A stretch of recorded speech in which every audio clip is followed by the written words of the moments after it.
E aí galera, vamos para mais uma aula de física comigo, professor Nobuyuki Doihara.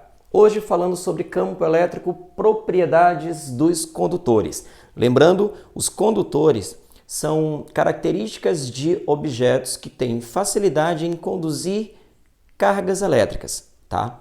Esses condutores, eles têm essas propriedades específicas, né, associadas ao campo elétrico, que caracteriza vários eventos no nosso dia a dia, como por exemplo, uma pessoa que está dentro de um carro e ele, mesmo que o carro sofra um processo de eletrização, fio elétrico cai sobre o mesmo, sobre a lataria, as pessoas lá dentro ficam muito protegidas. Caso de aviões, né, estão próximo ali da nuvem, eles podem intermediar entre nuvem e superfície terrestre, passivo à descarga elétrica, mas as pessoas lá dentro ficam totalmente isentas de qualquer descarga, de qualquer choque elétrico, tá bom? Vamos entender bem essas propriedades. A primeira propriedade diz o seguinte: todo condutor, quando em equilíbrio eletrostático, uma vez carregado, as cargas já redistribuíram, né? Mantendo o equilíbrio estático delas, deixando elas carregadas, podemos afirmar que a região interna dos condutores possui um campo nulo. Então veja bem, toda vez que o condutor estiver eletrizado, a região interna é isenta de campo elétrico, ok? Michael Faraday, ele fez um experimento muito interessante. Ele pegou um eletroscópio, né, um equipamento que consegue observar cargas elétricas, nós vamos ver já já um experimento sobre isso, e ele entrou dentro de uma jaula, dentro de uma gaiola toda metálica. Essa gaiola ela foi eletrizada, né, chegar a ponto de gerar algumas faíscas, então identificar que as cargas sobre a gaiola eram cargas elevadas, mas ele não sofreu nenhum efeito, inclusive o eletroscópio que estava em suas mãos. O eletroscópio, né, portando aquelas duas tiras de papel, elas não sofreram nenhuma deflexão. Então, provando que na região em que ele estava, está isento de cargas de campo elétrico, ok?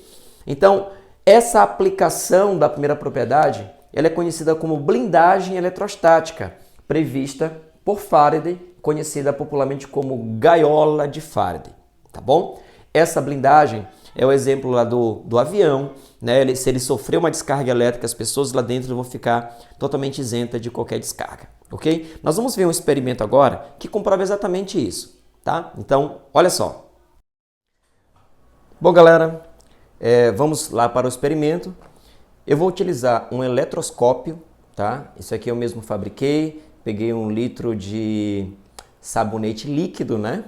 Estava ali jogado, peguei um papel alumínio, né? Amassei, fiz uma bolinha aqui, utilizei uma haste metálica e 2 tiras de papel, tá? Irei utilizar um balão, uma peneira, essa peneira ela é metálica, ok? E vamos fazer o seguinte procedimento: eu vou eletrizar o balão atritando no meu cabelo, então olha só. E vocês podem observar o que acontece com as tiras de papel.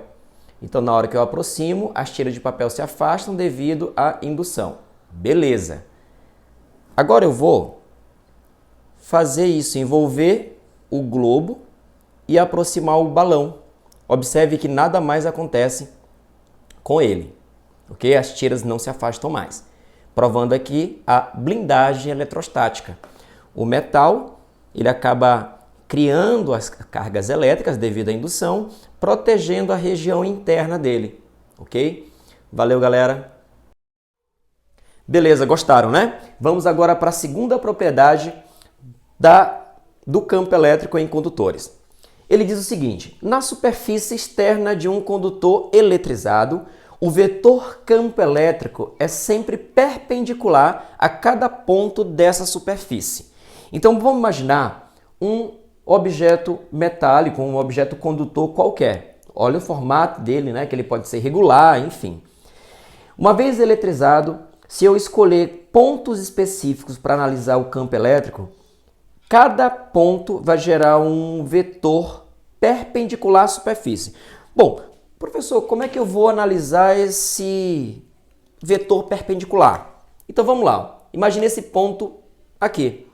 Ah, é curvo, né, a superfície. Então você vai fazer uma reta tangente associando aquele ponto e aí criar o ângulo de 90 graus, perpendicular a essa tangente associada ao ponto da superfície do condutor, ok? O mesmo acontece nos outros dois pontos que eu já citei. Beleza? Então, o que diz a segunda propriedade?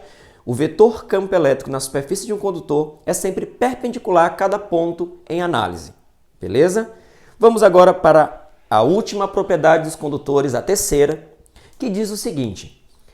O módulo do campo elétrico, agora vamos falar do módulo, do valor dele. O módulo do campo elétrico na superfície do condutor é a metade do módulo do campo na região vizinha. Peraí, professor, não entendi, ficou meio confuso aí. Bom, vamos lá. Quando um condutor ele está eletrizado, a previsão era de que o campo máximo acontecesse exatamente na superfície externa do condutor. Mas não aconteceu. Quando eles foram medir a intensidade, eles observaram o seguinte, que o campo elétrico na superfície não equivalia ao valor, por exemplo, na vizinhança. Quando a pessoa saía da superfície daquele condutor, ele observava um campo muito mais intenso. E através das medidas e análises, eles conseguiram chegar a essa propriedade, dizendo o seguinte, o campo elétrico na superfície é igual a metade do campo elétrico na vizinhança. Ok? Nós vamos fazer uma análise dessas propriedades utilizando uma esfera condutora. Por que uma esfera? Por se tratar de um sólido regular, então ele mantém, né, um ponto de característica, o raio, e aí nós vamos analisar a primeira, a segunda e a terceira propriedade dentro da esfera. Então olha só, falando sobre um caso específico, esfera condutora. Então veja bem, uma esfera, né, um sólido regular, mantendo uma característica específica de dimensionamento que é o raio dela. Beleza. Vamos pensar essa esfera já eletrizada. Observe que eu estou colocando sempre positivo, né? Mas tanto faz, sendo positivo ou não. O que vai diferenciar é exatamente o sentido do vetor campo elétrico. Lembrando que quando o objeto é carregado positivamente, o campo é dirigido para fora dela, né? Divergente. Quando é negativo, ela é convergente. Beleza. A questão do tipo da carga ela não vai mudar o critério das propriedades que nós trabalhamos antes. Então, primeiro, vamos imaginar uma esfera de raio R e carregada positivamente.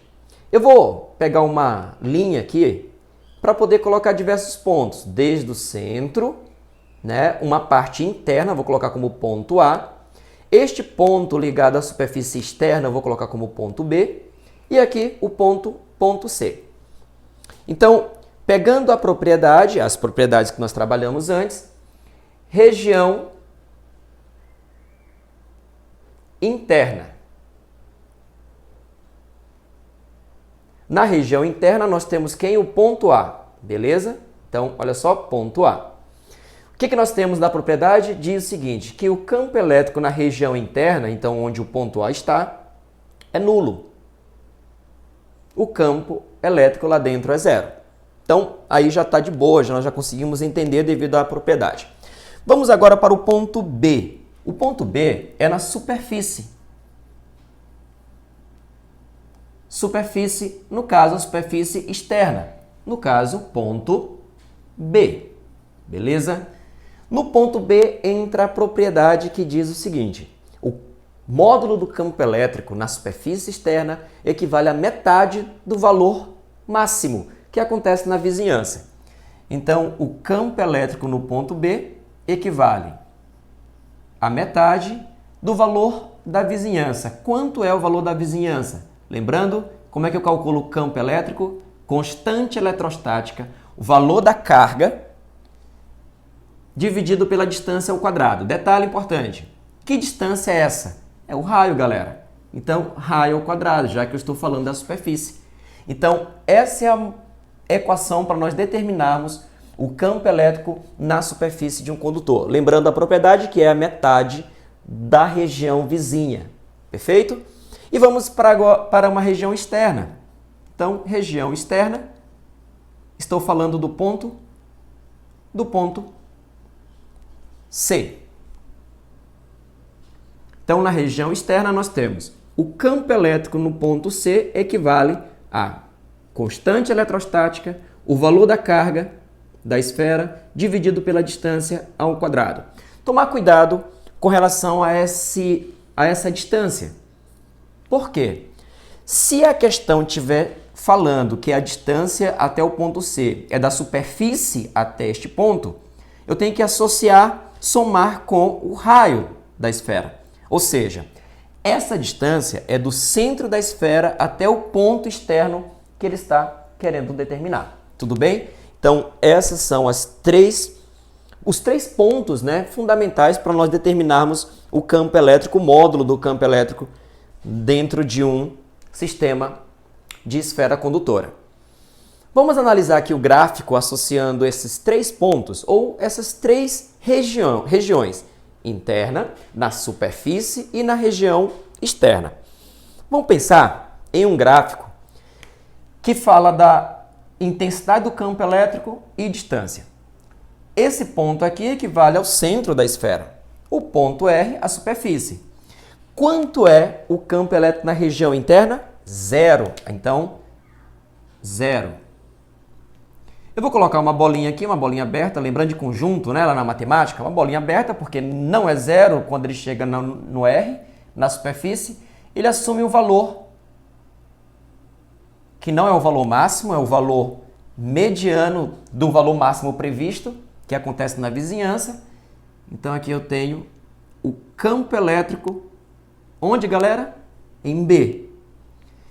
Depois que ele sai da superfície, na região externa, eu tenho aqui o dobro do valor.